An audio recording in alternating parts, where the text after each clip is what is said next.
Boa noite a todos. Meu nome é Fábio Rosito, eu sou consultor médico da Glenmark para a linha de DPOC. Em nome do Dr. Sandro Barbosa, que é o nosso diretor médico da Glenmark, que não pôde estar aqui conosco, eu queria dar as boas-vindas a todos a esse webinar, agradecer bastante pela presença e dizer que nós vamos ter hoje dois temas muito interessantes no contexto dessa pandemia do Covid-19. A primeira aula vai ser ministrada pelo professor Fred Fernandes, que é médico assistente de pneumologia do INCOR, que é membro da comissão de DPOC da Sociedade Brasileira de Pneumologia e presidente da Sociedade Paulista de Pneumologia e Tisiologia. A aula do Dr. Fred vai ser o controle da DPOC na pandemia de Covid-19. Na sequência, nós vamos ter o Dr. Márcio Bittencourt, que é cardiologista, médico do Hospital Universitário da USP e professor da Faculdade Israelita de Ciências da Saúde Albert Einstein, que vai nos falar então sobre a importância do controle das doenças cardiovasculares na redução da morbimortalidade por Covid-19. Bom, antes de iniciar a apresentação do Dr. Fred, eu queria dar dois avisos bem rápidos. O primeiro é dizer que nós vamos ter ao final da apresentação do Dr. Márcio uma sessão de perguntas e respostas. Então vocês podem ao longo das apresentações já ir encaminhando as perguntas para mim, que vou moderar a sessão, e ao final vou repassando para os speakers essas perguntas ou comentários. E antes também de iniciar a aula do Dr. Fred, eu queria agradecer a presença dos dois, do Fred e do Márcio, que gentilmente aceitaram o convite para estar aqui conosco hoje. Vamos ter uns minutos para assistir o vídeo institucional da Glenmark e logo na sequência o Dr. Fred começa a apresentação dele então. Obrigado, Fred. Obrigado, Márcio. Podem passar o vídeo então, por favor.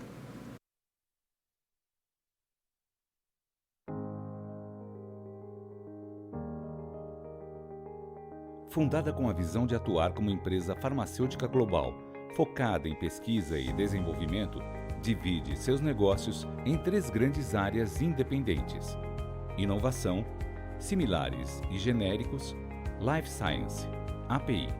Glenmark atua com 16 fábricas em 4 continentes e está presente em mais de 80 países, com volume de negócios de US$ 1,5 bilhão.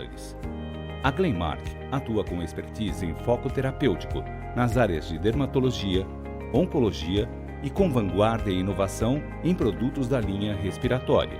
Seus produtos, processos e sua infraestrutura atendem às expectativas internacionais de qualidade.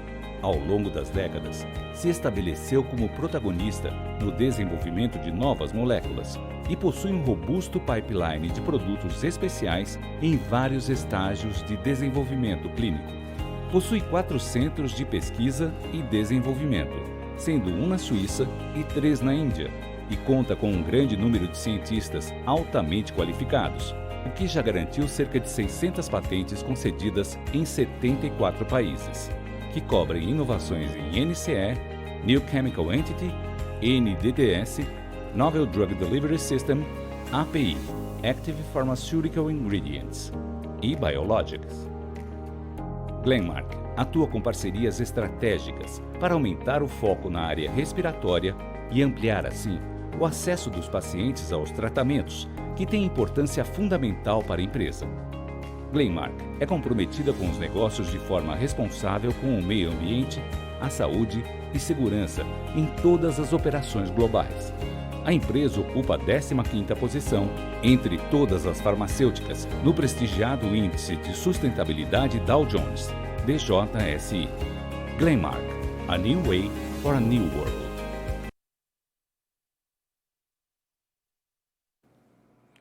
Olá, pessoal.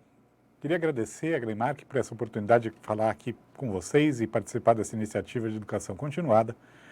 E hoje vou comentar um pouquinho sobre os desafios que a gente tem no atendimento de pacientes com DPOC durante a pandemia de Covid-19. Eu acho que nós, como médicos e especialmente como pneumologistas, temos vivido aí uma modificação na nossa assistência, na nossa atividade do dia a dia, como nunca vimos antes. E o paciente com DPOC ele tem muitas particularidades, e essas particularidades levam a gente a precisar de um cuidado mais aí personalizado no atendimento a essa doença. E é um pouco sobre isso que eu vou comentar com vocês a partir de agora. Esses aqui são meus conflitos de interesse. Eu atualmente sou presidente da Sociedade Paulista de Pneumologia, sou funcionário da Secretaria de Estado de São Paulo, trabalhando no Instituto do Coração, e participo aí de programas de educação continuada, cursos e boards de diversas indústrias farmacêuticas. Eu acho importante ressaltar que o que está contido nessa apresentação é de minha total responsabilidade. Não houve nenhuma interferência da empresa patrocinadora do evento e nem tampouco reflete um posicionamento oficial de qualquer instituição ou sociedade de onde eu trabalho. Então a primeira coisa que a gente tem que entender é o quanto que a doença respiratória é um fator de risco para quadros mais complicados de Covid-19. E aqui a gente está observando dois gráficos, o gráfico A e B, que falam mais ou menos a mesma coisa. São gráficos de sobrevida. Quanto mais rápido esse gráfico sobe, mais gente está complicando de Covid-19, ou indo para a UTI, ou precisando de ventilação mecânica, ou eventualmente vindo a falecer. E como a gente percebe, pacientes com comorbidade, especialmente se ele tem duas ou mais comorbidades, complicam muito mais.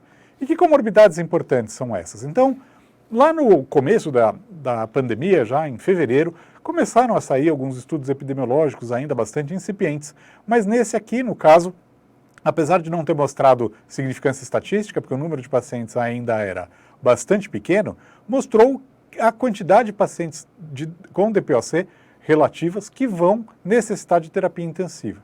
Então, ter DPOC tem uma chance maior, e isso se vê desde o começo da pandemia, de precisar de terapia intensiva ou, de fato, de ter um quadro mais complicado. Isso se confirma conforme a gente vai trabalhando com dados epidemiológicos mais robustos. Aqui, no caso, pacientes com DPOC internados por Covid-19 tinham uma chance 2,6 vezes maior de ter algum evento, um desfecho negativo, ir para terapia intensiva, precisar de ventilação mecânica ou falecer. Isso era uma chance maior de diabéticos e hipertensos, e quase tanto quanto o indivíduo ter câncer e ter Covid-19, que de fato talvez seja o fator de risco mais associado a complicações. Então a gente tem que ter doença respiratória, de fato, pode fazer com que o doente evolua pior. Isso é muito lógico da gente imaginar o porquê, porque o paciente com uma DPOC tem a função pulmonar mais comprometida, um pouquinho de pneumonia viral que ele tenha pode de fato prejudicar mais a troca gasosa e levar ele aí a precisar de maior suporte de terapia intensiva e de ventilação mecânica.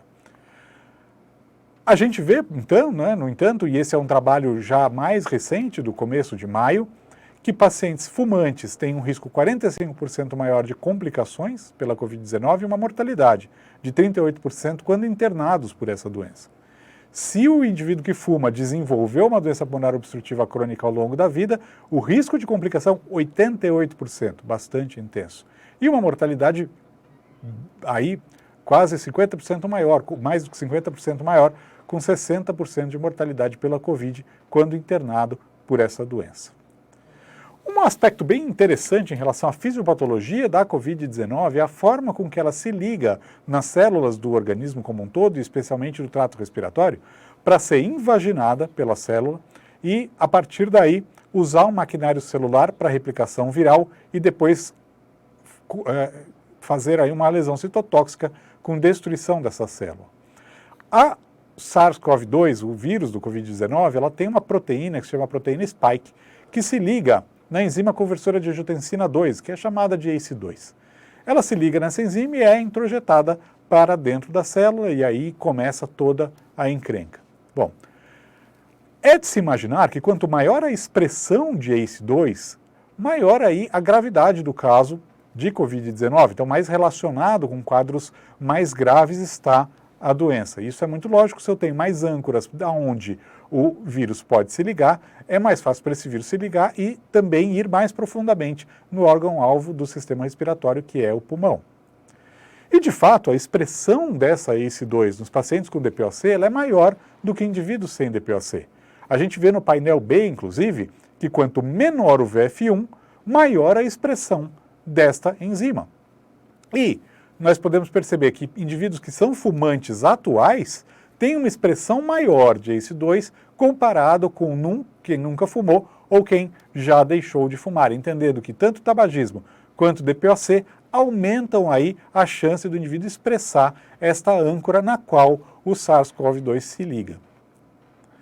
E a gente entende por quê, veja, essa enzima ACE2, ela está mais presente no epitélio respiratório, na célula que produz muco, na célula caliciforme. E aqui a gente tem uma comparação, um indivíduo aí controle, sem DPOC, e o indivíduo com DPOC. Essas células caliciformes, elas têm essa expressão aí transparente na placa de histologia, e a gente percebe o quão mais expressa ela está em indivíduos com DPOC. E se essa célula tem mais da enzima ACE2, vai ser muito mais fácil para o vírus se ligar e também ir mais profundamente no sistema respiratório, levando esse indivíduo a complicar, além do fato dele já ter uma função respiratória comprometida e, portanto, menos reserva. Então, já sabíamos desde sempre que é muito importante eu deixar esses pacientes com DPOC aí com uma preocupação do ponto de vista de saúde pública maior, porque eles complicam mais, vão ter aí consequências individuais e consequências para o sistema de saúde muito negativas se a gente não tiver uma atenção especial sobre elas. E a primeira coisa que notamos foi que esses pacientes precisam, então, de um distanciamento social e de uma quarentena bem rigorosa, justamente para evitar o contato com o vírus. O problema disso, nós sabemos, tudo que a gente não quer nos pacientes com DPOC é que eles fiquem inativos. A inatividade física é muito prejudicial para pacientes com DPOC, no sentido de que leva este indivíduo a ficar mais dispneico e, portanto, ainda mais inativo, e isso é uma bola de neve de descondicionamento, dispneia e sedentarismo, que faz com que a qualidade de vida reduza e muito. Então nós temos que nos preocupar com isso. E a gente sabe que quanto mais grave o paciente com DPOC, maior a dificuldade que ele tem de se manter ativo, até por conta de perda de massa muscular. E aqui vemos, pacientes com DPOC Gold 3 ou 4, têm uma atividade física diária muito baixa, abaixo de 5.000 passos por dia. E isso está relacionado, inclusive, com mortalidade. Temos aqui mais um gráfico aí de sobrevida que dividimos pacientes capazes de andar mais de 350 metros e menos de 350 metros num teste de caminhada de 6 minutos, que é um teste que a gente usa no dia a dia. Pacientes que caminham mais sobrevivem mais do que aqueles pacientes que caminham menos, então isso está associado, de certa forma, também com o prognóstico do paciente. E como fazer para esse indivíduo se manter ativo numa época de pandemia onde ele está em quarentena? O que a gente tem que lançar mão é de reabilitação domiciliar. E a reabilitação domiciliar, a gente sabe que ela é útil e que ela demonstrou já benefício em melhorar tanto a qualidade de vida quanto a capacidade de exercício. Aqui nesses dois quadros nós comparamos a reabilitação domiciliar com a reabilitação tradicional do ponto de vista de ganho de teste de caminhada de 6 minutos e também de qualidade de vida, e vemos que são bastante comparáveis. A gente tem muitos recursos e a gente precisa começar a usar esses recursos. Em mídia digital, nós temos diversos programas em que o paciente pode seguir de reabilitação ou de manter atividade física no domicílio, mesmo para pacientes que têm um grau de limitação física avançada, como nossos pacientes com DPOC. E isso a gente precisa começar a introduzir no nosso dia a dia, na nossa prática, e começar a mostrar para os nossos pacientes. A quarentena também pode levar a uma consequência bastante nefasta para os nossos pacientes com DPOC, que são alterações de quadro de humor, especialmente a depressão. O que a gente sabe? Depressão é muito ruim para quem tem DPOC. Eu costumo dizer que é talvez a comorbidade mais importante da gente diagnosticar e tratar nestes pacientes, até porque ela é o fator mais relacionado com perda de aderência ao tratamento medicamentoso nessa doença. Então é muito importante a gente ter essa ideia. Quanto menos tempo o indivíduo sai de casa, quanto mais tempo ele fica em casa, isso está associado ao maior score de depressão. Então a gente tem que o confinamento está bastante associado com esse quadro de humor negativo.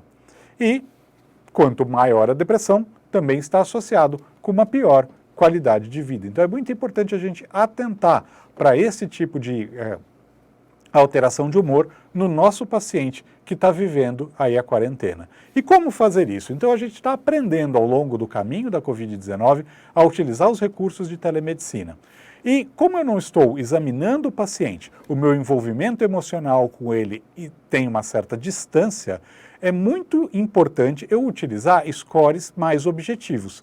Então eu tenho lançado mão do SCORE-CAT, do MMRC, que são scores que medem qualidade de vida e resposta de sintomas, e também algum questionário objetivo em relação a transtorno de humor e depressão. Porque com isso eu consigo uma avaliação do estado de humor do paciente e posso eventualmente agir, seja encaminhar ou seja iniciar um tratamento de acordo aí com o quanto confortável eu me sinto nesse papel. Depressão também é importante em relação às exacerbações, e a gente percebe que indivíduos que têm exacerbações frequentes têm um score de depressão maior, está associado a esse quadro de humor. E, portanto, a gente tem que também verificar se essas coisas estão acontecendo em conjunto para justamente evitar que esse nosso paciente exacerbe. Isso pode estar relacionado à questão da aderência, como eu coloquei, adere menos à medicação, exacerba mais. E tudo que a gente não quer, no contexto de uma pandemia global, de uma doença que leva aí o paciente com DPOC a ter mais de 80% de complicações, é que ele exacerbe e tenha que frequentar aí um pronto-socorro. Para prevenção de exacerbação, é importantíssimo lembrar, a gente precisa de tratamento medicamentoso adequado.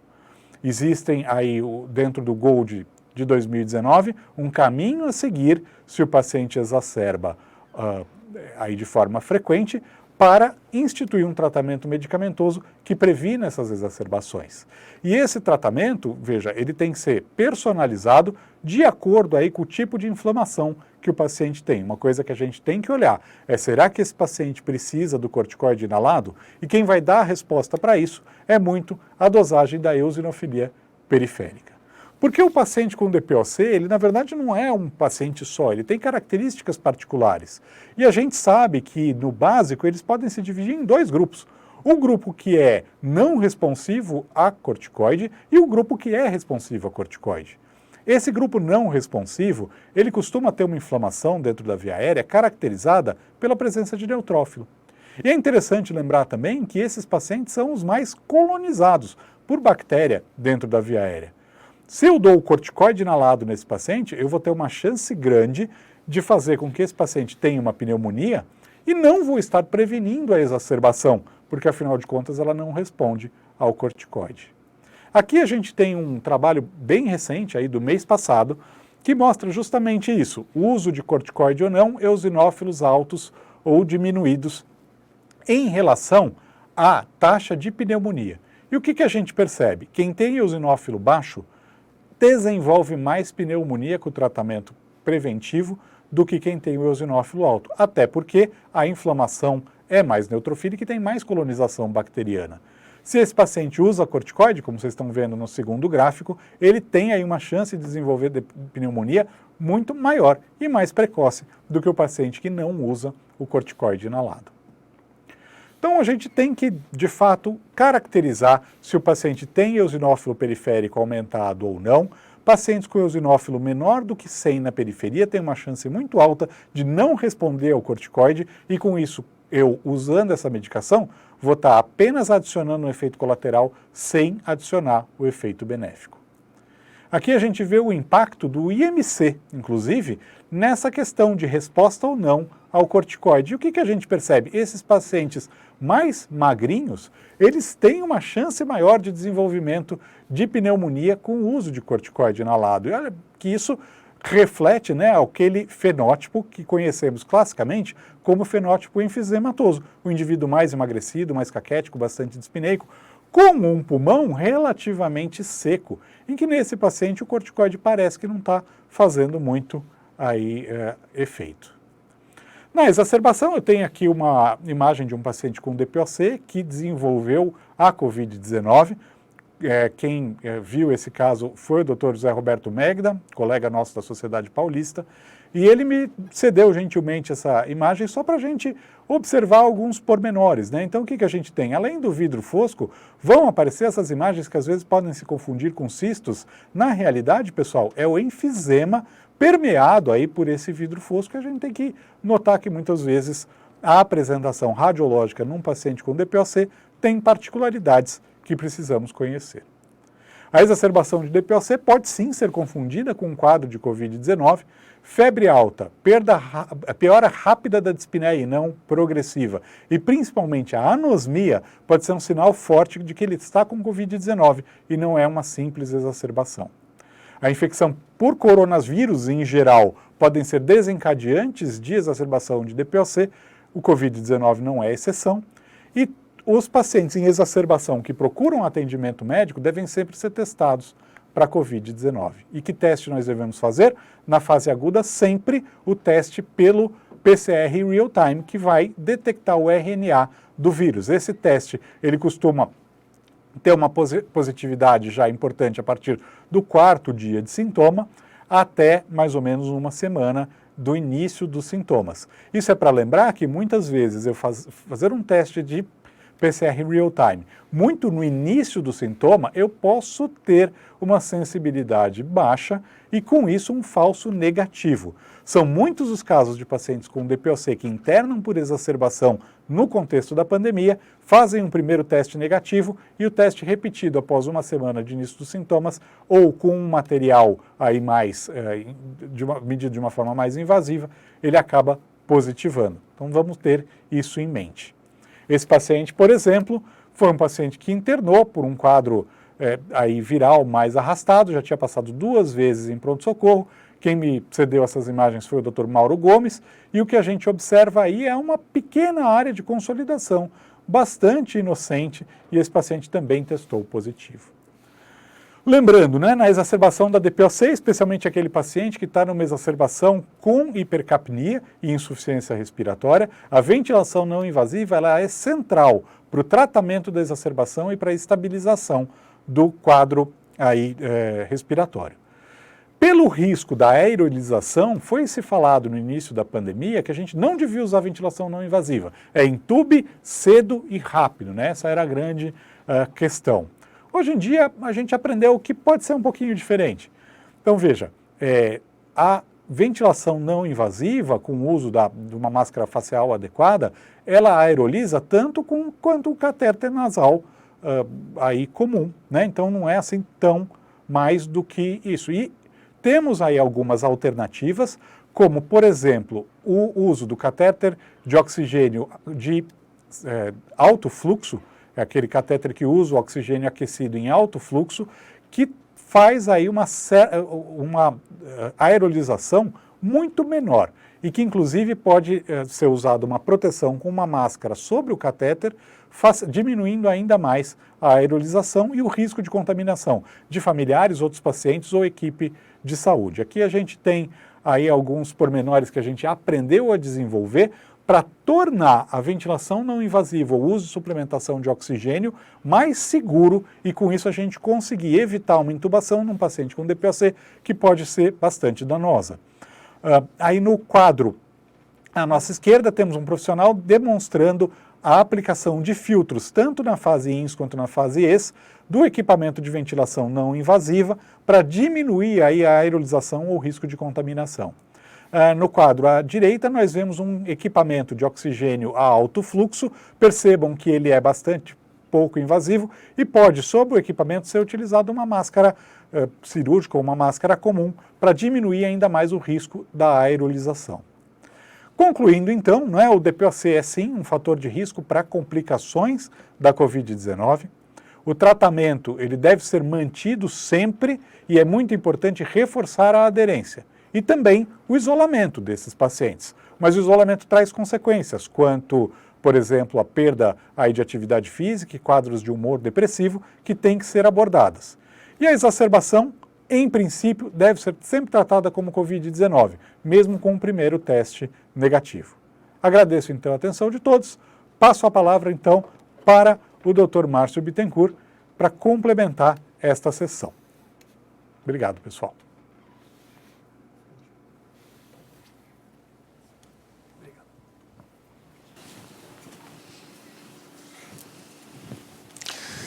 Então vamos lá, pessoal, boa noite. Agradecer a Glenmark pelo convite, pela oportunidade de estar aqui hoje. Então, como já foi comentado, eu vou falar um pouco da parte cardiovascular, do impacto cardiovascular, da importância das doenças cardiovasculares no controle da morbimortalidade por Covid. Meus conflitos de interesse são verbas de pesquisa e consultoria com algumas empresas de farmacêuticas e de dispositivos médicos, nenhum deles relacionado a essa aula. E eu gostaria de dizer que a aula, da mesma forma que o Fred colocou, são minhas visões da parte cardiovascular e da Covid-19, não institucionais e não necessariamente a representação de nenhuma sociedade. Então, eu vou começar com uma breve introdução que talvez seja razoavelmente clara para todo mundo, mas a gente está falando de um vírus novo que foi identificado há menos de 6 meses, que a gente está dando o nome de SARS-CoV-2 e que está definido como uma pandemia há pouco mais de 2 meses. É um vírus da família dos coronavírus que costumeiramente causam infecções respiratórias, e aí a aula do Fred torna-se óbvia, de porque a gente está comentando a parte pulmonar e da Covid-19, e talvez não seja tão óbvio porque que a gente tem que pensar na parte cardiovascular como uma consequência do SARS-CoV-2 ou como uma parte da apresentação clínica da Covid-19. Eu vou começar com um pouquinho da fisiopatologia geral da doença, que tem sido vista como tendo, não necessariamente em todos os casos, mas do ponto de vista didático, tendo 3 fases. Uma primeira fase inicial, que está ali no slide como estágio 1. Essa fase inicial é uma fase essencialmente de resposta viral, como é habitual nas infecções virais, começa com a replicação mais importante do vírus. Depois de alguns dias, isso começa a se permear, além da parte de atividade viral, com uma parte inflamatória, inicialmente pelo menos mais do acometimento de vias aéreas superiores e ou vias aéreas inferiores, onde faz o padrão pulmonar, e mais tardio tem sido descrito que você tem mais uma alteração inflamatória, eventualmente com uma inflamação que passa não só das vias respiratórias, mas também para a parte cardiovascular, e as pessoas têm descrito elevação de marcadores cardíacos nessa fase. É interessante a gente separar, vocês veem como se fossem 2 triângulos, uma parte inicial onde tem a resposta viral e uma parte tardia que vai aumentando com o tempo mais tardia de resposta inflamatória. E se vocês olharem a ilustração do professor Lieb num artigo recentemente publicado no JACC Basic Science, é exatamente a mesma. E também do acometimento cardiovascular a gente pode dizer que tem 2 fases. A gente tem uma fase que está no slide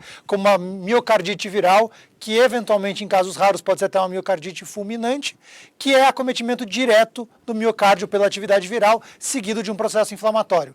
E a gente tem, lá no outro canto do slide, infartos que podem ser infartos do tipo 1 ou do tipo 2, tipo 1 infarto por ruptura de placa, tipo 2 desequilíbrio de oferta e demanda, que são consequências, provavelmente em grande parte do processo inflamatório e da resposta inflamatória sistêmica. Então, da mesma forma que a gente entende que tem como se fosse 2 fases do acometimento geral da doença, a mais viral e a mais inflamatória, também na parte cardíaca a gente pode entender 2 espectros, um mais miocárdico, com uma miocardite viral, e um mais envolvendo a parte vascular ou a parte endotelial.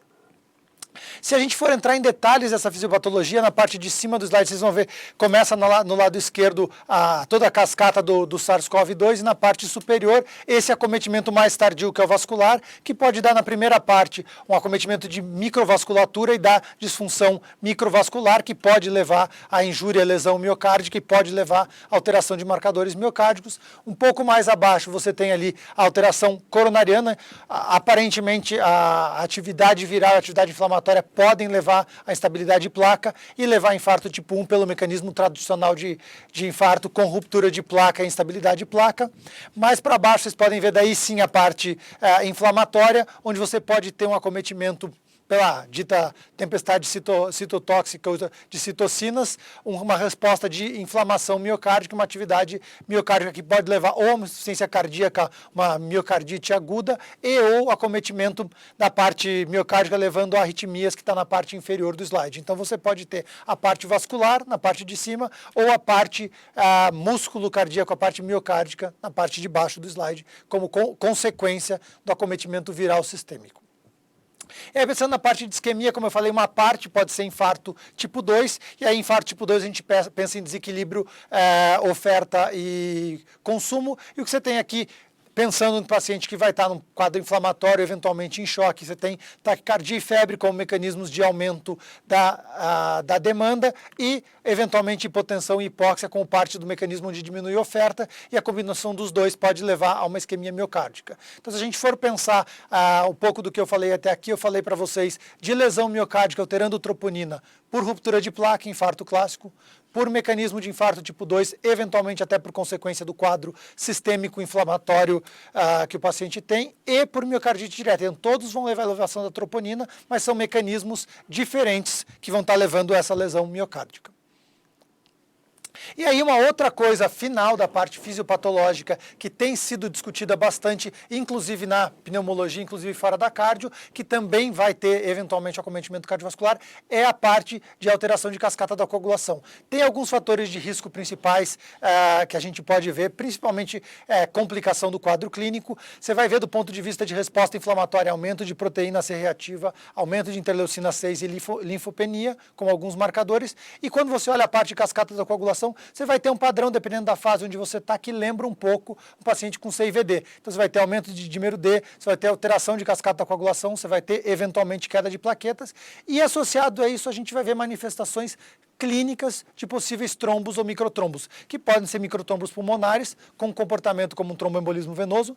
Você pode ter uma CIVD clássica, você pode ter lesão miocárdica, alteração de biomarcador, seja por infarto do miocárdio, que é consequência da cascata de coagulação. Então, última parte do mecanismo fisiopatológico da parte cardiovascular na COVID-19 tem a ver com alteração da cascata de coagulação e esse padrão que vai lembrar ou se completar como uma CIVD mais para frente. Então, se a gente pensar em tudo isso de principal de mecanismo, tem só mais um aspecto específico que o Fred já comentou, que eu vou relembrar aqui, porque foi muito discutido na parte da cardio no começo, que é o papel da enzima conversora pela ECA, número 2 aqui no caso, que se liga à proteína spike do vírus e que leva à entrada do vírus na célula. Isso teve uma certa polêmica, como vocês podem ver na parte de baixo do slide, a sugestão de que o bloqueio do sistema renina-angiotensina-aldosterona e eventualmente o uso de inibidor da ECA ou BRA podia fazer parte de um mecanismo que inclusive piorasse a doença por aumentar a expressão dessa enzima. A gente vai ver mais para frente que a gente já tem evidência clínica de que isso não é o caso e tem gente inclusive estudando a telosartana como um possível mecanismo de bloqueio da entrada do vírus na célula. Então a gente ainda sabe muito pouco qual é a real importância de todo o sistema renina-angiotensina-aldosterona de forma completa, mas a gente sabe que uma das enzimas realmente está ligada com a entrada do vírus na célula, então não seria de surpreender que alguma alteração por vias farmacológicas do sistema como um todo possa ter efeito na entrada do vírus na célula. Então, passando da parte fisiopatológica para a parte doença clínica e abordagem de tratamento, eu só vou relembrar que a nossa estratégia primordial de controle da doença é não farmacológica para todos os pacientes, e isso vale para os pacientes cardiopatas também. Então, a nossa ideia de achatar a curva, de diminuir o total de casos com medidas não farmacológicas é importante, quer seja no paciente cardiopata, quer seja pensando no risco cardiovascular ou não. E essas medidas a gente divide em 4 grupos. A gente tem medidas de distanciamento físico, medidas de bloqueio de transmissão, medidas de isolamento dos pacientes que são casos e de quarentena dos pacientes que são contatos desses casos. E a ideia de distanciamento físico é particularmente importante para os nossos pacientes cardiopatas. Então, paciente com insuficiência cardíaca, paciente com infarto prévio, em particular, mais do que o restante da comunidade, deve ser pensado em alguém que deve ficar afastado. Quando a gente fala de distanciamento físico, é qualquer afastamento entre as pessoas, quer seja fechar o ambiente de trabalho ou escola, quer seja evitar eventos de grande porte, com grande acumulação de pessoas, restringir viagem ou simplesmente manter uma maior distância. Qualquer um deles e todos eles devem ser particularmente levados em conta no paciente cardiopata, como também é o caso do paciente DPOC que o Fred comentou. As medidas de bloqueio são medidas químicas e medidas físicas que evitam que o vírus chegue de uma pessoa a outra, quer seja lavar a mão, álcool gel, uso de máscara, proteger tosse e proteger o olho. Mesma coisa vale para o paciente cardiopata e para o paciente com DPOC, de orientação geral. E, obviamente, os casos que são confirmados ou suspeitos devem manter isolamento individual para evitar o contágio. E, se for um contato de quem é um caso, deve fazer quarentena, deve ficar mais restrito, deve ser observado precocemente por sintomas e controlar para evitar a transmissão até mesmo em assintomáticos. E aí, Quando a gente pensa especificamente na parte clínica cardiovascular, eu gosto muito desse diagrama que ilustra o que a gente chama de algumas ondas que vão estar envolvidas no processo de uma pandemia como a que a gente está vendo. A que está marcada como primeira onda em roxo tem duas fases. A primeira lá em cima, que é a parte aguda, que tem muito a ver com o que eu estava falando da miocardite e do processo inflamatório até respiratório, que tem um rabo mais tardio, que é uma fase que dura mais, que é onde a gente vai entrar em breve, que são os pacientes que ficam muito tempo internados, que têm consequências da parte de permanecer muito tempo na UTI. Uma segunda onda que é muito importante para a gente do ponto de vista cardíaco e também no caso de DPOC, que é a onda que está em verde ali, é o impacto de pacientes com descompensações agudas que deixam de ir para o pronto-socorro, que atrasam seu atendimento ou que, dependendo da estrutura do sistema, não tem vaga para ser atendido no pronto-socorro, porque o pronto-socorro está lotado. Então, o paciente com insuficiência cardíaca, o paciente com doença coronária que piora e tem medo de procurar atendimento, tem receio ou eventualmente não tem vaga, vai ser a nossa segunda onda, onde a gente vai ter um impacto de morbidade, eventualmente até de mortalidade, mas claramente de descompensação de quadros agudos, como eventualmente até mesmo infarto ou AVC, porque a gente não vai receber esse paciente na hora adequada. A terceira onda que vem depois dessa que está em azul é a interrupção do tratamento. Tem diversos ambulatórios fechados, tem pacientes faltando consulta e a gente vai ter consequência do DPOC que não renovou receita, do paciente com insuficiência cardíaca que não renovou receita ou que não conseguiu ajustar a medicação de forma adequada ou porque não tinha transporte, pelo bloqueio que a gente está fazendo de sistema de transporte, ou que ficou com medo de procurar atendimento porque achou que podia ir para o hospital ou para o sistema de saúde, era maior risco de pegar Covid do que ser tratado. E a última onda, que na verdade começa antes da segunda, começa junto com a primeira, mas é muito mais longa e que tem muita importância para o nosso paciente crônico, é o impacto econômico, o impacto mental, o impacto de burnout, o impacto psíquico e psiquiátrico. Como o Fred já falou nesses pacientes crônicos como o DPOC, depressão é uma das coisas mais limitantes e inclusive contribui muito para a mortalidade. E como vocês podem ver a representação, a expectativa é que essa quarta onda, apesar de começar mais cedo, ela vai durar mais do que a primeira, mais do que a segunda e mais do que a terceira. Então, a nossa expectativa de estar tratando depressão ou ajustando medicação da parte psiquiátrica dos pacientes é mais prolongada até do que das descompensações agudas da parte cardiovascular. Então, se a gente for olhar as recomendações gerais que a gente tem a fazer para todo paciente cardiopata crônico que a gente está atendendo nesse período da SARS-CoV-2, essa aqui é a recomendação da Sociedade Europeia de Cardiologia. No lado esquerdo vocês veem, primeiro, explicar para o paciente quais são os sintomas de SARS-CoV-2. Para se ele tiver o sintoma, ele saber o que fazer. Saber o que fazer não precisa necessariamente ser ir no hospital, mas pelo menos entrar em contato com o seu médico, procurar um atendimento mesmo que virtual para saber qual é o risco. E a segunda coisa que está ali do lado, o risco, os fatores de risco, que é, no caso, muito importante aqui a cardiopatia, quer seja coronariana, quer seja insuficiência cardíaca. Pensar nas recomendações específicas de bloqueio, que foi o que eu já falei. Pensar no controle de outras coisas, como o Fred falou, a gente quer que continue fazendo exercício físico, a gente quer orientação de dieta, todo o restante da vida de orientação cardiológica continua. Pensar em terapêutica e problemas com medicação. A gente já falou bastante aí na mídia sobre risco de, eventualmente, algumas drogas que têm sido discutidas para o tratamento da Covid-19, mas em particular o paciente cardiopata, que toma múltiplas medicações, que toma antiarrítmicos, que eventualmente já tem arritmia, mais cuidado com o tratamento que a gente vai eventualmente fazer pensando na Covid-19. E por último ali o tratamento crônico que a gente tem que fazer. Do outro lado, as sugestões são mais sugestões gerais, consumo de dieta saudável, procurar seguir as recomendações de atividade física, mas tem alguns que eu queria destacar, que é o último lado à direita em cima, que é procurar outras formas de se comunicar com as pessoas e manter a sua vida social. Inclusive, eu gosto de dizer que o distanciamento é físico, o distanciamento não é social, porque se as pessoas ficarem afastadas, ainda mais idosos que moram sozinhos, com insuficiência cardíaca ou com DPOC, vão descompensar muito mais. Embaixo dela, outra que eu queria destacar é evitar a propaganda excessivamente negativa de tudo que está acontecendo no mundo, que cria um clima muito ruim, pensando na nossa quarta onda de depressão. E aí embaixo dela tem procurar atividades, mesmo que dentro de casa, que possam te dar algum interesse, algum prazer, para que a pessoa não sofra ainda mais desse distanciamento e desse afastamento da família e do restante das pessoas.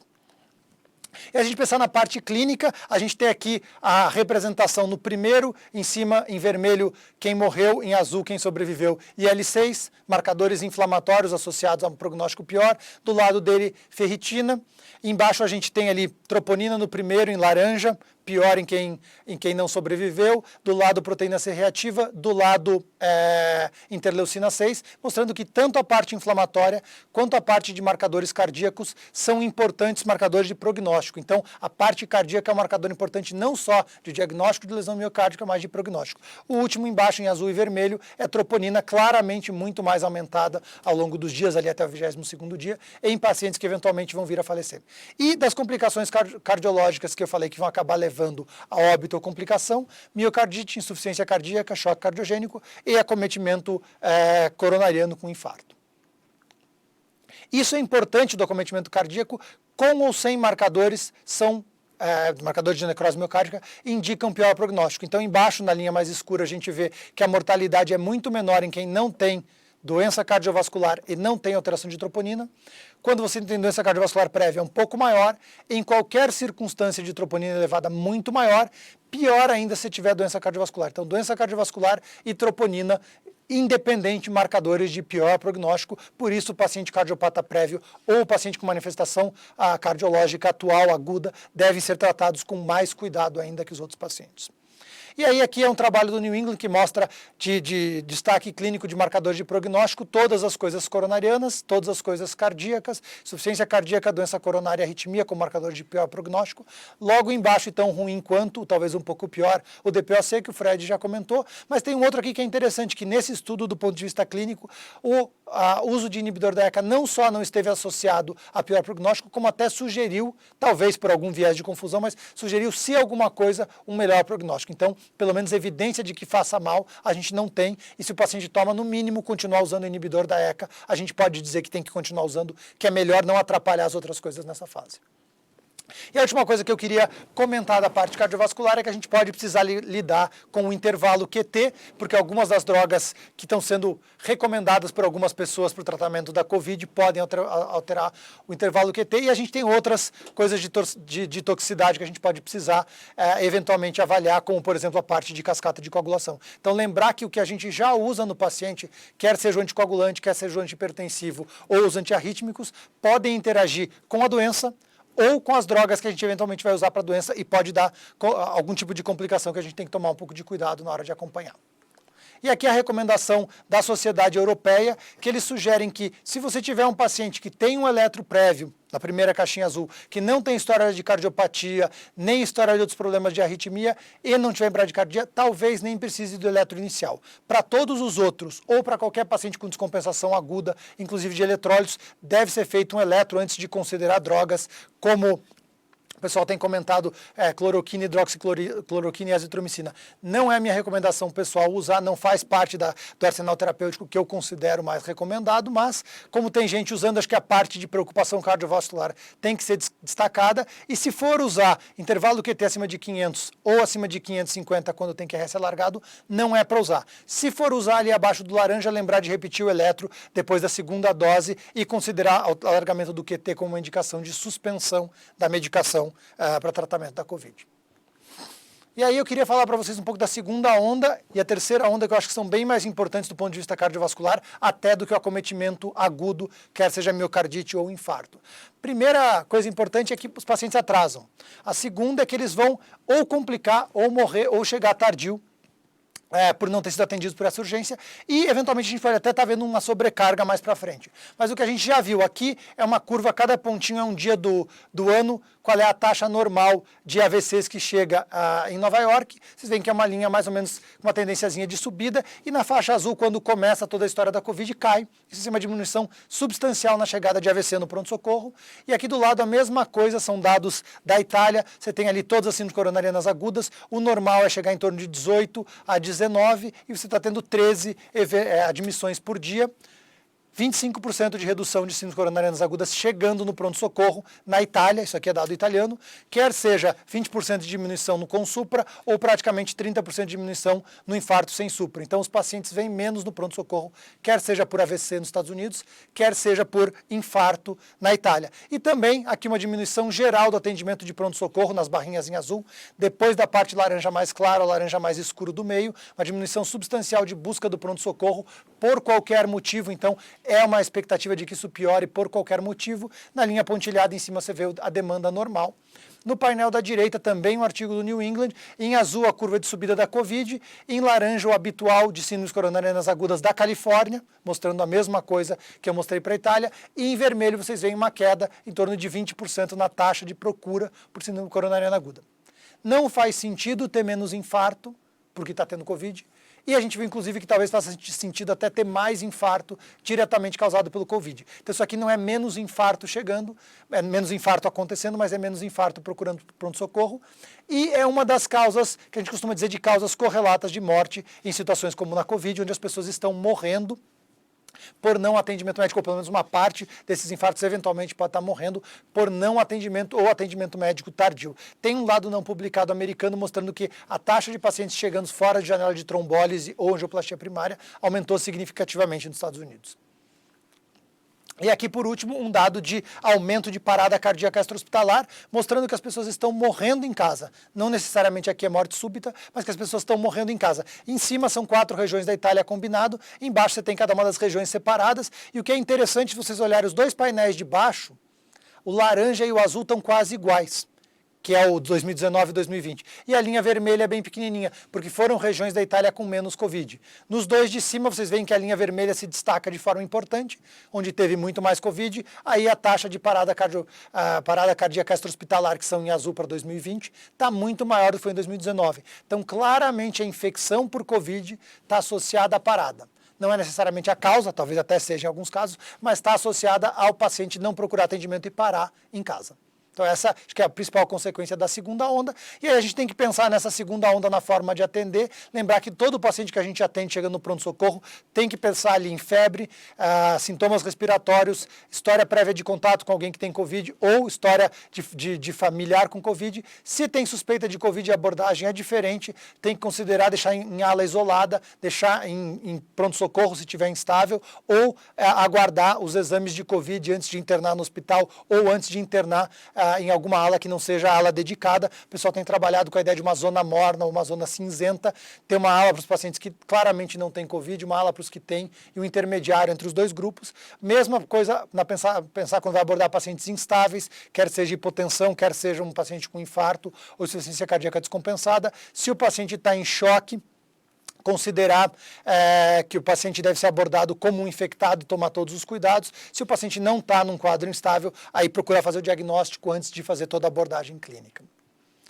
Se for um infarto sem supra, o infarto com supra vai ter que ir para o CAT, sempre como uma suspeita de Covid. O sem supra, pensar na gravidade, se for muito grave, aqui está em vermelho ali, a gente vai mandar, como um infarto com supra, vai mandar para o CAT precoce, e vai fazer todas as medidas como se o paciente tivesse infectado. Para todos os pacientes não muito alto risco, mesmo os em laranja, que são pacientes de alto risco, a gente deve considerar o teste, avaliação de exame laboratorial, principalmente PCR, para avaliar a Covid, pensando em atrasar aí minimamente o procedimento, no caso, tentar que tenha o resultado do teste em menos de 24 horas, para minimizar o risco, principalmente da equipe e dos outros pacientes internados. Então, do ponto de vista de segunda onda, tanto do paciente primeira onda mesmo que infartou pelo Covid, quanto que infartou na vigência de toda a pandemia, a abordagem clínica de tratamento é igual, mas o fluxo de atendimento precisa ser modificado para proteger a equipe e os outros pacientes. E aí de impactos tardios, lembrar que além da Covid a gente tem o isolamento em casa, a gente tem a restrição de trabalho, de transporte até a parte de educação. Então, se vocês olharem lá embaixo nesse diagrama do BMJ, tem muito mais morbimortalidade associada a outras coisas do que diretamente a Covid nessas segundas, terceiras e quartas ondas que a gente está falando. Então, da terceira onda, eu só queria destacar que o nosso paciente crônico, primeiro, a gente tem que explicar para ele o que é Covid para evitar que ele infecte, explicar para ele por telemedicina ou por orientação geral na mídia ou disponibilidade de atender à distância, para explicar quando ele pode estar com Covid, quando ele deve procurar o hospital e Além disso, se o paciente é só um procedimento eletivo, adiar a consulta porque não for urgente, pedir para o paciente esperar um momento melhor para procurar atendimento. Ainda na terceira onda do nosso paciente crônico de ambulatório, procurar manutenção do tratamento, explicar para ele que a receita vale mais tempo, fazer prescrição digital, entrar em contato para ter certeza que ele está fazendo tratamento e lembrar que uma parte deles vai ter problema de consequência de perda de convênio, perda de seguro-saúde, então o tratamento vai ter que ter uma abordagem um pouco diferente pelo risco e, obviamente, preparar o atendimento de urgência e consulta extra, que quando voltar a atender para quem estava parado vai ter um volume maior e esses pacientes vão vir em quantidade maior do que o esperado. Em particular, a gente tem que pensar nos pacientes de condição socioeconômica vulnerável, doenças mais complexas, como insuficiência cardíaca e DPOC, paciente idoso, paciente que mora sozinho, e algumas doenças em particular descompensam pelo estresse da emergência pandemia. A situação pandêmica e o estresse da comunidade descompensam hipertensão, descompensam diabetes, e esses pacientes precisam de um cuidado um pouco maior à distância para evitar uma terceira onda muito maior de complicação, de efeitos colaterais e consequências do não tratamento adequado dessa parte. A quarta onda eu vou falar há pouco, o Fred já comentou da parte psiquiátrica, gostaria de lembrar que da parte econômica, isso é uma capa do New York Times, aquela barra que vai até o final da página é o desemprego desta crise comparado com todas as outras em cima. Este é o impacto que o nosso paciente vai ter para não conseguir comprar remédio, para não conseguir pagar o seguro-saúde, para não conseguir fazer o tratamento, então tem consequências também na saúde, além da parte psiquiátrica, e esse impacto vai ser menor, esse aqui é um gráfico da parte econômica embaixo com desemprego e da mortalidade pela pandemia em 1918. Quanto mais bem tratado, quanto menos morte, menor o impacto econômico. Então, a gente tem que entender que tratar bem a pandemia é a melhor coisa que a gente pode fazer para a economia e para a consequência do paciente. Os pontinhos em verde no gráfico são quem foi agressivo em medidas não farmacológicas naquela época, em vermelho os que não foram. Os que não foram em vermelho estão para o lado que morreu mais e para o lado que teve menos melhora de emprego a posteriori. Então, vale a pena ser agressivo no tratamento da pandemia para minimizar a nossa quarta onda, pelo menos do ponto de vista econômico, que a expectativa não é boa. Esse aqui é o cenário para os Estados Unidos, mas é muito parecido para o Brasil. Dependendo da expectativa de cenário, a gente está falando de uma queda de PIB de 8% a 13%. Então vai custar emprego, vai custar salário, vai custar dinheiro para comprar remédio, para consulta e para atendimento médico. Então eu vou terminar concluindo que a Covid-19 pode ter acometimento cardíaco direto por miocardite, ou por síndrome coronariana aguda, ou eventualmente até por mecanismos trombóticos, não só ruptura de placa. Ela pode levar toda a crise da pandemia a uma redução na procura de emergências cardíacas, que pode ter consequências no que eu chamei de segunda onda. Ela também pode levar a descompensação de doenças crônicas, como insuficiência cardíaca, como o DPOC e como a doença coronária. E isso pode ter consequências mais tardias, tanto em volume quanto em mortalidade.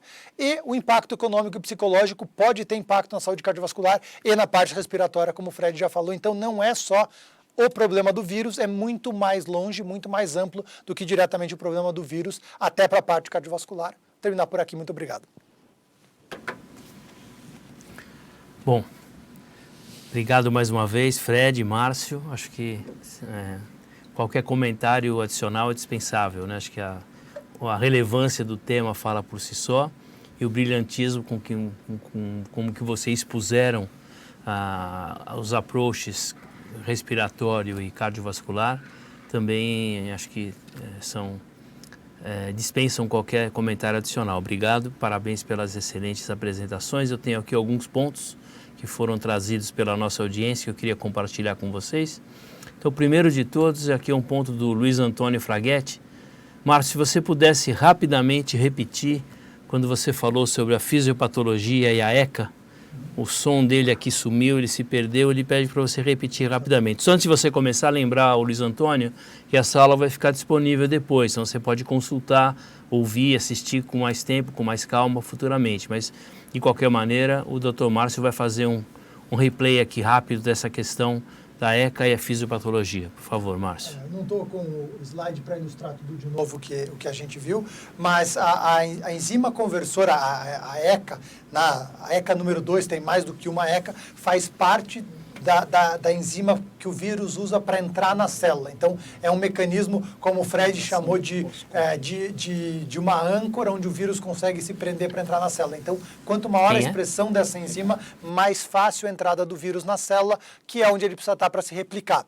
Então, quanto maior a expressão da enzima, maior o risco, ou maior a probabilidade, ou maior a capacidade do vírus de entrar na célula. Então, se você tiver uma hiperexpressão da enzima, e a ideia de imaginar que o inibidor da ECA fosse uma causa de pior prognóstico, seria que, por estar bloqueando a enzima, você levaria a uma hiperexpressão dessa enzima em outras situações que não a que a gente está bloqueando, que pudesse aumentar a entrada do vírus. A gente já viu que isso não acontece e, eventualmente, se a gente bloquear diretamente essa enzima, a gente pode evitar a entrada do vírus na célula. Então, a ideia é de que ela é uma via de entrada, uma porta, uma fechadura que abre a célula para o vírus, e quanto mais fechaduras do vírus tiver, mais fácil do vírus entrar na célula.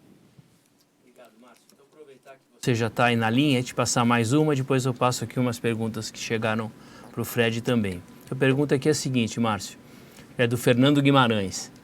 Extrasístoles tem sido comum? Eu tive muitas extrasístoles e achei que era por estresse, mas tem sido comum extrasístoles nesta pandemia? Na pandemia, a gente vai passar da primeira onda para todas elas. Acho que assim, extrasístole é uma arritmia benigna, que, se isolada, mesmo que frequente, não indica pior prognóstico. Se ela estiver associada a quadros agudos cardíacos ou insuficiência cardíaca, ela é um marcador de mau prognóstico. Ela por si só não faz nada, mas ela costuma estar presente em situações em que você tem alterações agudas ou crônicas da parte cardíaca. A gente tem um aumento de extrasístoles, como a gente tem de todas as arritmias, quando a gente tem miocardite. Então, se você tiver alteração de troponina por inflamação miocárdica, é esperado que você tenha aumento de extrasístole. Você também pode ter no mecanismo infarto, quando a gente falou, ou ruptura de placa ou de trombo na parte aguda da Covid-19, mas você pode ter extrasístole por muitos motivos. E aí, como eu falei, isso pode sair da primeira onda para as outras, porque a extrasístole também pode ser mais comum quando o paciente está ansioso por estresse adrenérgico. Então, a gente também vai ter um aumento de extrasístole em quem não tem Covid e não tem nada a ver com a parte infecção viral. Mas eu acho que ela pode estar presente na parte mais aumentada na parte viral, por qualquer um dos mecanismos, quanto em outras circunstâncias relacionadas à pandemia, mas não relacionadas à Covid. E acho que o tratamento não é diferente das outras extrasístoles. Acho que a gente vai tratar sintomaticamente ou procurar a causa de base, se for o caso. Excelente, obrigado. Então, Fred, uma pergunta aqui para você, da Ides Piveta. Em relação ao exame de PCR... Opa, peraí que mudou a tela aqui. Em relação ao exame de PCR, é alguma influência da quantidade e qualidade do material do swab nasal coletado no seu resultado ou só o tempo dos sintomas? Obrigado pela pergunta. Acho super relevante. Na verdade, sim, isso interfere. A técnica de coleta ela tem que ser uma técnica apurada. É muito comum erros na técnica de coleta, como, por exemplo, uma coleta muito próxima da parte exterior da fossa nasal. Quem sabe coletar e quem já coletou direito sabe que dói, quer dizer, é um teste que é relativamente invasivo no sentido de que tem que ser uma coleta mais profunda. E também essa qualidade da coleta é parte da sensibilidade do exame. Então, a gente vê que isso sim interfere, como você colocou muito bem. Então, não adianta realizar essa coleta por quem não esteja treinado para a realização dela. Tem que haver um treinamento, uma capacitação aí do profissional que vai realizá-lo. Obrigado, Fred. Bom, acho que tem mais uma pergunta aqui que veio do Renato para você, Fred, que acho que é como fica a questão da dispneia no pós-Covid, quer dizer, o paciente que já teve a doença e se recuperou, essa questão da dispneia, como é que fica para esse paciente? É uma ótima pergunta, abraço aí para o Renato. A questão do pós-Covid, a gente está aprendendo no meio da corrida, no meio da loucura, né? Então, a sensação que a gente tem é de trocar pneu com o carro em movimento.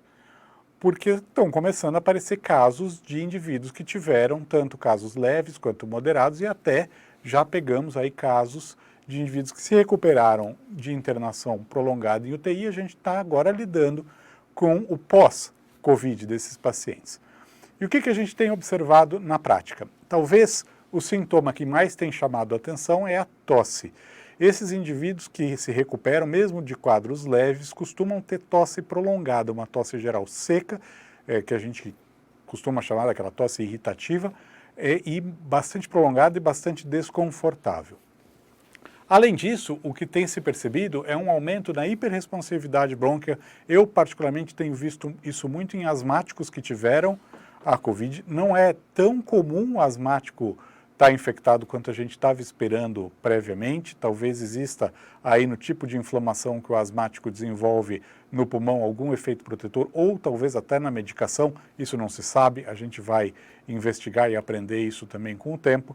Mas o que eu tenho percebido dos asmáticos que tiveram, mesmo formas leves ou moderadas, é um aumento na hiperresponsividade. Esses quadros têm sido tratados de uma forma personalizada, cada um a gente vai resolver de uma forma. Então, um quadro de uma tosse mais irritativa, eu costumo tratar mais como uma tosse pós-viral. A gente pode utilizar, isso que eu estou falando, absolutamente empírico, né, pessoal? Pode utilizar as medidas que a gente utiliza para tosses pós-virais, como antialérgicos, inibidores de leucotrieno ou anticolinérgicos. Eventualmente, sei de casos que têm usado aí corticoide, e quanto que isso tem benefício a gente também vai ter que ver ao longo aí do tempo com experiência clínica.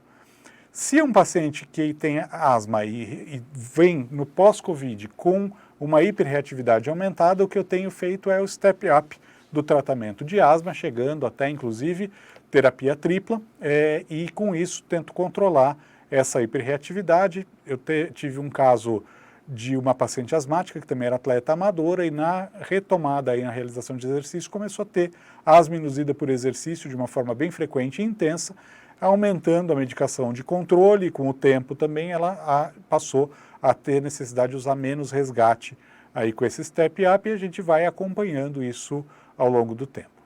O tipo de avaliação que tem que ser feita, na realidade, sim, é muito importante uma avaliação pelo pneumologista e também pelo cardiologista, especialmente no paciente que teve quadro moderado ou grave e que quer retomar a atividade física. Nesse paciente, como o Márcio colocou, ele pode ter uma miocardite, isso pode às vezes passar despercebido durante a internação, ele pode ter uma perda da capacidade aeróbica, então ele vai precisar voltar ao treino em outro patamar para a retomada da atividade física, e com isso a gente precisa de uma avaliação bastante pormenorizada. A avaliação de função pulmonar hoje em dia ainda está um pouco prejudicada pelo fato da gente ter segurado exames eletivos na época da pandemia, mas estamos planejando aí uma retomada desses exames de uma forma gradual e uma forma controlada, aguardando aí documentos das sociedades de pneumologia que possam orientar uma retomada desse tipo de avaliação. Obrigado, Fred. Tem mais duas perguntas aqui para você. A primeira é do Jaime Ferreira Baeta Júnior. Então ele te pergunta, em pacientes com exacerbação da DPOC, mesmo sem sintomas típicos, deve-se coletar o exame sempre? Então a recomendação é que todo paciente com DPOC que exacerbe no contexto da pandemia é que seja aí considerado como Covid-19 até prova em contrário. Então a recomendação é sim fazer a coleta.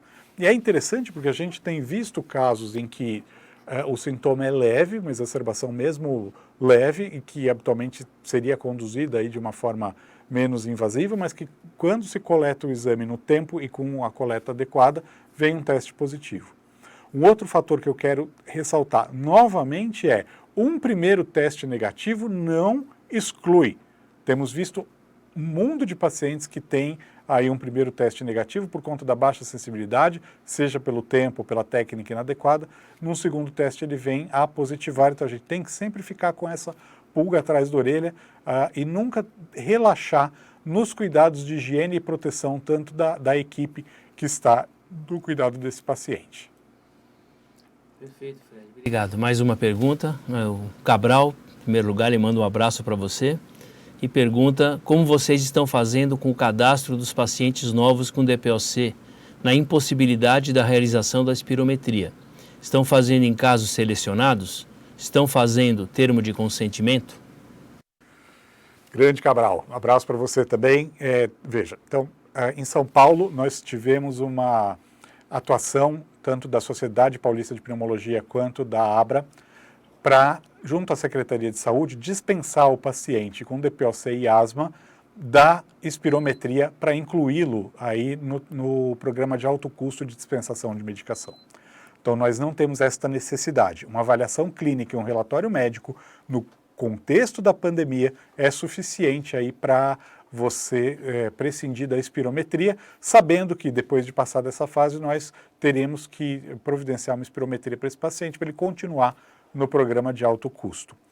Do ponto de vista de laboratório de função pulmonar, no momento nós temos feito exames de pré-operatório de cirurgia oncológica, o câncer não espera, né? Então a gente não pode paralisar o atendimento do paciente com suspeita de neoplasia pulmonar ou com neoplasia pulmonar e com indicação cirúrgica por conta da pandemia. Então esse paciente nós temos mantido aí os exames e também no pré e pós-transplante, tanto transplante de pulmão quanto transplante de medula óssea, em que a bronquiolite é absolutamente importante e fatal, e a gente precisa desse diagnóstico, e o diagnóstico é primariamente por espirometria. Então, nesse contexto, a gente continua realizando com cuidados de proteção, higiene, limpeza, aí adicionais à nossa rotina habitual.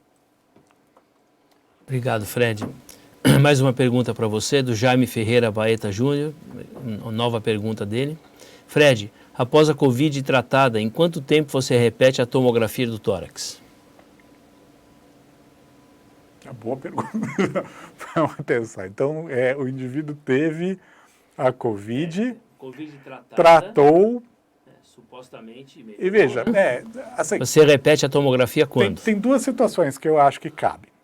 Então, é relativamente comum, e o Márcio mostrou isso bem, embolia de pulmão pós-Covid. Isso tem acontecido, eu já sei aí de uma, vamos dizer aí, uma bocada de casos aí, que o paciente teve quadro leve ou moderado, foi de alta, voltou com dispneia, poxa, vamos avaliar se ele não tem embolia pulmonar. Nesse caso, repetir aí o exame como uma angiotomografia para diagnóstico de embolia de pulmão. Nesse caso, sim. Você ter um quadro leve ou moderado, o indivíduo fez a tomografia na avaliação inicial, mostrou lá a imagem de vidro dispolido, eu não vejo necessidade, se houve melhora sintomática, de repetir o exame. Então, para mim isso não é absolutamente necessário, né? Então, eu acho que mais quando a evolução clínica não está batendo aí com uma evolução de melhora que a gente esperaria de recuperação de um quadro leve e moderado, aí sim vale a pena uma nova avaliação de imagem. Muito bem. Bom, Fred e Márcio, acho que nós esgotamos aqui todas as perguntas que foram encaminhadas para vocês. Então, acho que já podemos finalizar a nossa apresentação. Queria deixar uns minutos para vocês falarem transmitirem alguma mensagem final para a audiência. Fred, por favor. Queria parabenizar, amanhã é dia 2 de junho, que é o O2 de junho, né? Que é o dia do pneumologista. Então, parabenizar todos os colegas pneumologistas do Brasil que estão aí lutando e tendo protagonismo no combate à pandemia.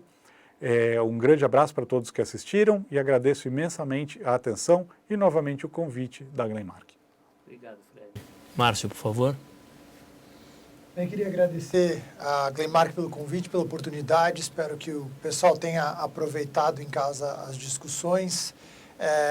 Lembrar aí reforçar as medidas, e a parte que eu gosto de reforçar no final sempre para a parte médica que está assistindo, é que além de tudo que a gente está fazendo, tem que ser enfático para o paciente sintomático de que ele tem que ficar isolado individualmente, que é ele que vai contaminar as outras pessoas, ele que vai contaminar os familiares se ele ficar em casa e achar que só ficar em casa é suficiente. Então, lembrar que a gente tem que deixar todas as pessoas com sintomas isoladas individualmente dentro do possível, lembrar de todas as outras medidas, agradecer de novo ao convite, a oportunidade, e desejar uma boa noite a todos.